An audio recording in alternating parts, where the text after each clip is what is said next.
તો કેમ છો મારા વાલા ખેડૂત મિત્રો, પશુપાલક મિત્રોનું આજના નવા વિડીયોની અંદર તમારું દિલભર્યું હાર્દિક સ્વાગત કરું છું। ખેડૂત મિત્રો અને પશુપાલક મિત્રો, ચેનલ ઉપર તમે પહેલીવાર વિઝિટ કરી રહ્યા છો તો બે હાથ જોડીને નમ્ર વિનંતી છે કે તમે ચેનલને સબસ્ક્રાઇબ કરો, વિડીયોને એક લાઇકનું બટન છે તે દબાવવાનું ના ભૂલતા। તો મિત્રો આજના વિડીયોની અંદર વાત કરવાના છે કે ઓછા ખર્ચની અંદર વધુ આપણે દૂધનું ઉત્પાદન કઈ રીતે મેળવવું, તમારા માટે એકદમ સરળ વિડીયો લઈને આવી ગયા છે અને તમને સંપૂર્ણ માહિતી તમને આજના વિડીયોની અંદર આપવાના છે કે દૂધ વધારવા માટે મિત્રો તમારે આ બાબતોનું પણ ધ્યાન રાખવું જરૂરી છે અને આ બધા ખોરાક મિત્રો તમારા પશુને આપવા જરૂરી છે।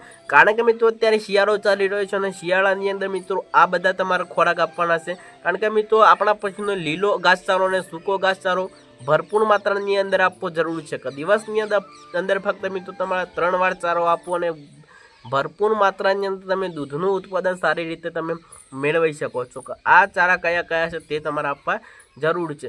સૌ પ્રથમની અંદર છે તે મિત્રો તમારે રચકો છે, મકાઈ છે, ત્યાર પછી મિત્રો અથવા જુવાર છે અથવા મિત્રો લીલો ચારો છે, આ બધા ચારા મિત્રો તમારા પશુનું આપવાથી તેનું પશુનું દૂધ છે તે સારી માત્રાની અંદર આપણે વધારી શકીએ છીએ।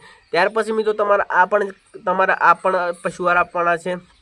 ત્યાર પછી મિત્રો ખાંડ એટલે કે મિત્રો પશુ આહાર છે, ત્યાર પછી મિત્રો કપાસિયા ખોળ છે, મકાઈનો ભરડો છે, ઘઉંનું ભરડું છે અને મિત્રો તુવર એટલે જે તુવરનું જે ચૂર્ણ છે તે પણ આપવાથી આપણા પશુનું દૂધનું પીક લેવલ સારી માત્રાની અંદર છે તે જળવાય છે કે ત્યાર પછી મિત્રો હવે ખનિજ મિશ્રણ મિનરલ મિક્સચર દૂધ વધારવા માટે દરરોજ મિત્રો તમારે 50 થી 100 ગ્રામ મિત્રો સારી ગુણવત્તાનું મિનરલ મિક્સચર પાવડર ખવડાવવાથી પણ મિત્રો દૂધનું પીક લેવલ સારી માત્રાની અંદર જળવાય છે। ત્યાર પછી મિત્રો હવે તમારા પશુનું કેલ્શિયમ પણ મિત્રો જાળવી રાખવા માટે મિત્રો તમે ગોળ પણ આપી શકો છો। સાથે સાથે મિત્રો અત્યારે મેડિકલ સ્ટોરોની અંદર ઘણી કંપનીના મિત્રો કેલ્શિયમ મળતા હોય છે, તે તમારા પશુનું કેલ્શિયમ પણ આપવું જરૂરી છે। ત્યાર પછી મિત્રો એક એવો છોડ આવશ્યક જે શતાવરી કરીને મિત્રો તમને સાઈડમાં તેનો સ્ક્રીનશોટ બતાવી દઈએ કે જે શતાવરીનું જે ચૂર્ણ આપવાથી સારું, ત્યાર પછી મિત્રો દૂધનું પીક લેવલ તેનાથી વધી શકે છે અને તે રામબાણ ઇલાજ છે કે મિત્રો તમે યુટ્યુબની અંદર સર્ચ કરજો કે શતાવરી શું કામ કરતી હોય તો શતાવરી છે તે મિત્રો દૂધનું પીક લેવલ સારી માત્રાની અંદર જળવાઈ રહે તો કોઈપણ ખાનદાનની અંદર છે તો મિત્રો 50 થી 100 ગ્રામ આપવાથી આપણા દૂધનું પીક લેવલ સારી માત્રાની અંદર ડબલ છે તે કરી શકતું હોય છે। ત્યાર પછી મિત્રો વાત કરીએ તો દૂધનું પીક લેવલ વધારવા માટે મિત્રો તમારે જે મેથી છે તે સૂકી મેથી છે તે મિત્રો રાત્રે પલાળી દેવાની છે અને સવારે મિત્રો તમે તમારા પશુનું તમે જે ખાણદાણ આપો છો તેની અંદર મિક્સ કરી પાણી બધું તમે આપવાનું ચાલુ કરી દેશો તે મેથીવાળું પાણી જે મેથી છે તે મિત્રો કોઈપણ ખાણદાણની અંદર સવારે તમારા પશુનું આપવાથી તેનાથી પણ મિત્રો દૂધનું પીક લેવલ સારી માત્રાની અંદર તમે ડબલ કરી શકો છો। હવે તમે આ પણ સમજી લો કે ગોળ અને તેલ આપવાથી પણ મિત્રો આપણા દૂધનું પીક લેવલ સારી માત્રાની અંદર જળવાય છે અને જો મિત્રો આપણા પશુની અંદર જો મિત્રો કમજોરી જેવું લાગતું હોય તો ગોળ અને તેલ પણ આપવાથી મિત્રો આપણા પશુની કમજોરી છે તે પણ મિત્રો દૂર થઈ શકતી હોય છે। ત્યાર પછી મિત્રો આપણા પશુને મિત્રો આ પણ ધ્યાન એક રાખવું જરૂરી છે કે તમારા પશુનું મિત્રો તમે મિલ્કિંગ કેટલા વાગે કરો છો, કેટલા વાગે બંધ કરો છો તે પણ આપણે ધ્યાનમાં રાખવું જરૂરી છે।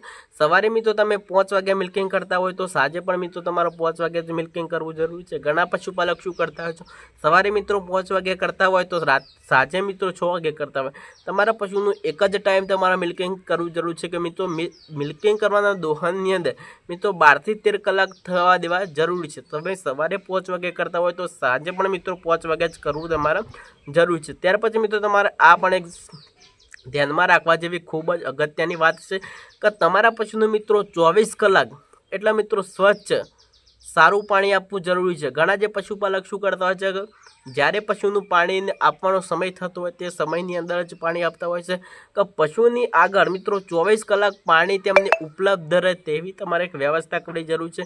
જેટલી માત્રાની અંદર મિત્રો આપણું પશુ પાણી પીશે તેટલી જ માત્રાની અંદર વધારે તમે દૂધનું ઉત્પાદન તમે મેળવી શકો છો। કારણ કે મિત્રો 80 થી 90% મિત્રો દૂધ બનાવવા માટે મિત્રો પાણીની જરૂર પડતી હોય છે। જો તમારું પશુ મિત્રો ઓછું પાણી પીતું હશે તો ક્યારે પણ મિત્રો તે દૂધનું પીક લેવલ સારી માત્રાની અંદર છે તે નથી વધારી શકતું। ત્યાર પછી મિત્રો તમારે આ એક બાબતને ધ્યાનમાં રાખવા જેવી જરૂરી છે કે તમારા પશુને મિત્રો ખાણદાણની અંદર મિનરલ મિક્સર પાવડર પણ તમે આપજો। સાથે સાથે મિત્રો તમારા પશુનું મિત્રો ડીવર્મિંગ કરાવવું પણ જરૂરી છે। દરેક વિડીયોની અંદર હું કહેતો હોઉં છું કે તમારા પશુને મિત્રો 3, 4, 6 મહિને ડીવર્મિંગ કરી દેશો તો તેનાથી પણ મિત્રો દૂધનું પીક લેવલ સારી માત્રાની અંદર તમે ડબલ કરી શકો છો। કે આપણા પશુનું મિત્રો જો દૂધનું પીક લેવલ વધારવા માટે મિત્રો તમારે ડીવર્મિંગ કરાવવું જરૂરી છે। સારી માત્રાની અંદર મિત્રો કેલ્શિયમ આપવું જરૂરી છે। સારી માત્રાની અંદર ગોળ પણ આપવા જરૂરી છે। બધા તમારા પશુને ખોરાક પણ આપવા જરૂરી છે।